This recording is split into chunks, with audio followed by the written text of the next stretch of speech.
Bonjour à tous et bienvenue dans Masterpiece, l'émission qui parlera de comics, livres, jeux vidéo ou films qu'il faut avoir vu, lu ou joué pour être un vrai collectionneur. Aujourd'hui, on va parler des Sirènes de Gotham, fait par Paul Dini et Guilhem March.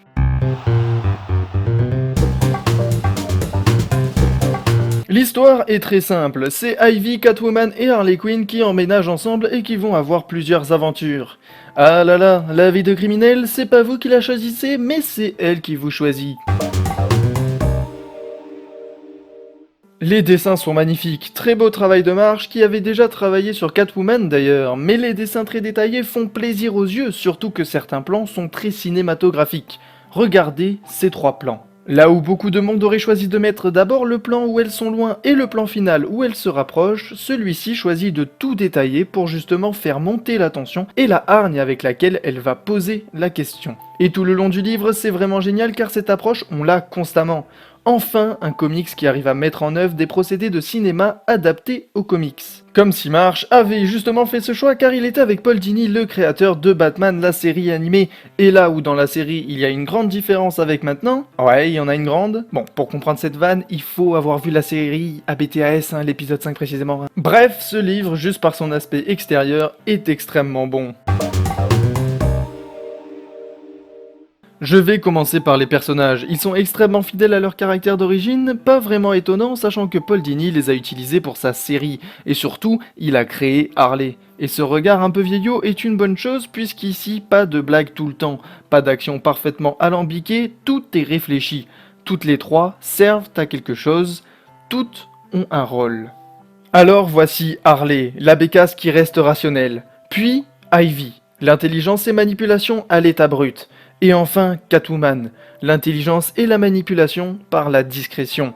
Au-delà du fait qu'elles font de très bonnes héroïnes ensemble, j'ai vraiment adoré chacune des histoires. Harley Quinn et son background avec sa famille montrent justement son humanité, et que c'est son entourage qui l'a poussée à devenir comme ça. Le côté un peu bébête dans cette scène est clairement perdu. C'est elle la plus intelligente de la famille, et elle est tellement au-dessus d'eux qu'elle ne se sent même pas chez elle. Enfin, quelqu'un qui ne fait pas d'Harley une débile, qui fait tout et n'importe quoi tout le temps. Surtout l'accent sur la rationalité que j'ai dit précédemment est montré par le fait qu'elle a décidé de mettre l'argent qu'elle avait gagné avec Catwoman sur un compte en banque. Une vilaine aurait fait n'importe quoi?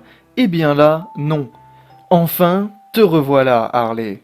Ensuite, on a Selina, une femme en pleine rédemption après les événements passés, une femme intelligente qui utilise tout ce qu'elle peut pour aider ses amis, une très belle leçon d'entraide. Et enfin, Ivy, sa relation avec ses plantes est encore plus grande, dans le bon comme le mauvais, parce que bien évidemment, être connecté aux plantes dans un monde comme le nôtre, bah forcément, c'est pas Noël tous les jours. Ces trois héroïnes vont avoir une très belle complicité. Cette qualité passe déjà par les personnages, mais aussi par la construction de l'histoire, qui se fait sans blague nulle à chaque page.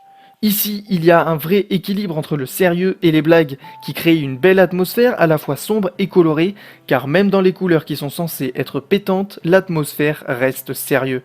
Un contraste qui donne un autre niveau de lecture des couleurs. L'histoire commence par le sauvetage de Catwoman par Ivy, et ça amène un rapprochement. Ensuite, on voit le background de Catwoman. Même si comme par hasard, auparavant, elle était avec Talia pour la solution contre la manipulation qui va arriver un peu plus tard, bon, dans toutes les œuvres, il y a des facilités scénaristiques. Voilà, qu'est-ce que vous voulez que je vous dise? Bref, on va continuer.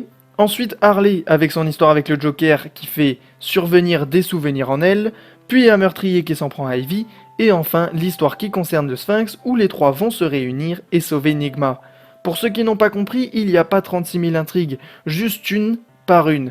D'abord Selina, ensuite Harley, puis Ivy, et enfin les trois. Par ce simple choix de scénario, on a l'évolution permanente de leur relation.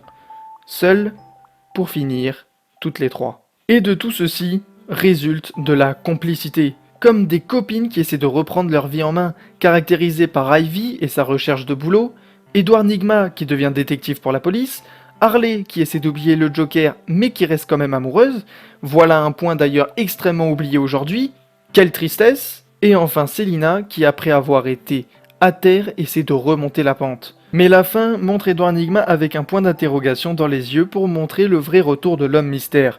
On pourrait dire ouais, et alors? Eh bien, il y a un message caché. Cette fin m'a fait penser à l'histoire de la grenouille et du scorpion. La morale est que lorsque nous sommes d'un certain type, on ne peut pas réellement changer. En fait, avec cette fin, on peut imaginer que Ivy, Harley et Selina ne reprendront jamais vraiment leur vie en main, et qu'elles continueront avec ce qu'elles savent le mieux faire, des aventures illégales.